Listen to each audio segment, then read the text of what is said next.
The art of embracing your shadow, creativity without limits. The parts of ourselves we try to hide, our shadows, may seem like obstacles, but they hold the potential to uncover profound truth. What if, instead of avoiding these parts, you could transform them into the essence of powerful creative expression? Carl Jung described the shadow as the rejected aspects of our personality that remain active in the unconscious, shaping our choices and behaviors. In the creative process, these repressed traits often manifest as blocks, persistent doubts, or even the dreaded imposter syndrome. In this video, we will explore how these shadows can influence our artistic journey and how we can integrate them to achieve a more authentic and connected expression. We will also look at practical techniques to work with the shadow and learn from artists who transform their internal conflicts into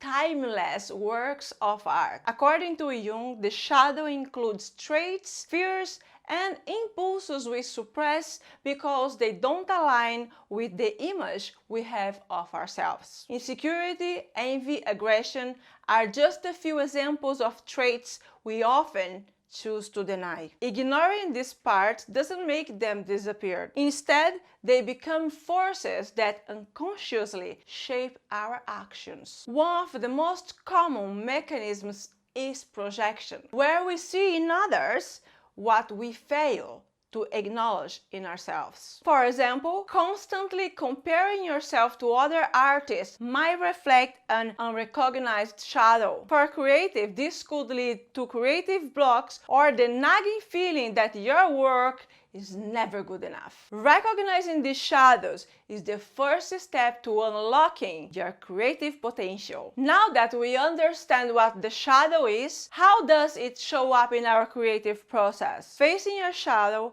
isn't easy. It requires courage, also offers incredible freedom. Recently, while visiting the Thyssen-Bornemisza Museum in Madrid, I encountered works that perfectly exemplify this confrontation. Paulo Nazareth, especially in his series Etnografia Branca, White Ethnography, he addresses historical shadows related to colonization, slavery, and oppression. Nazareth brings marginalized narratives to the forefront, shedding light on stories often left at the edges of the official history. His art revisits the past while provoking reflection on how these histories continue to shape the present. Just as Paulo Nazareth confronts historical shadows, we can confront our personal shadows. Whether personal, collective, or historical,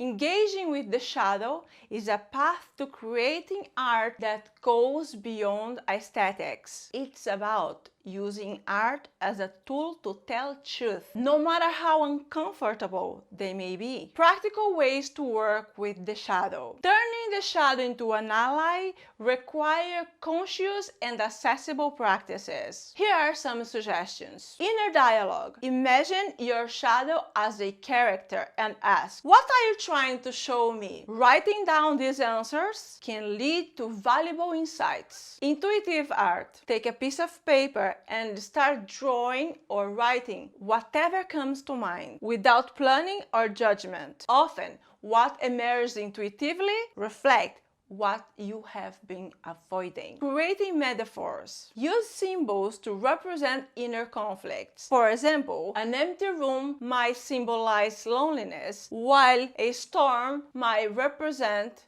anger. These practices help bring hidden parts of yourself into the light, transforming emotional blocks into creative fuel. Light and shadow, a creative balance. Light and shadow are inseparable forces, and it's in their contrast that art finds its greatest impact. While light reveals, shadow challenges, adding depth and authenticity that go beyond the obvious. In cinema, Ingmar Bergman, in his film film Persona delves into the hidden layers of human identity. His narratives explore how the parts of ourselves we hide often shape who we truly are. Bergman shows us that confronting these hidden aspects not only enriches our understanding, but also redefines our very existence. Citizen Kane by Orson Welles reveals the consequences of denying our shadows. Charles Foster Kane's journey demonstrates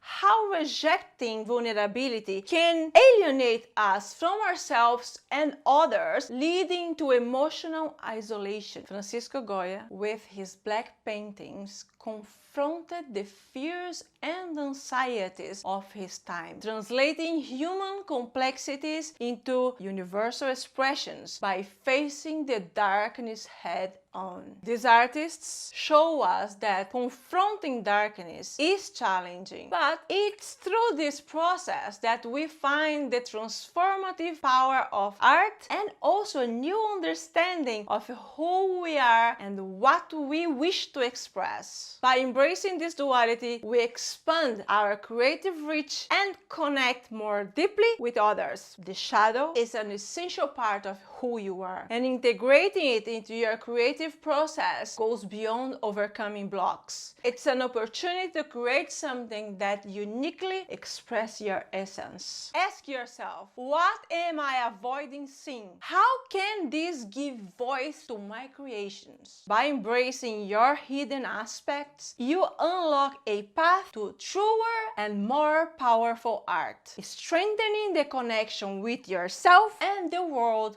around you. If this message resonates with you, leave your thoughts in the comments. I would love to know, how do you work with your shadow in your creative process? Don't forget to like, subscribe to the channel, and share this video with someone that might benefit from this conversation. In the description, I've included reading recommendation for those who want to explore the topic further. Thank you so much for being here. See you in the next video.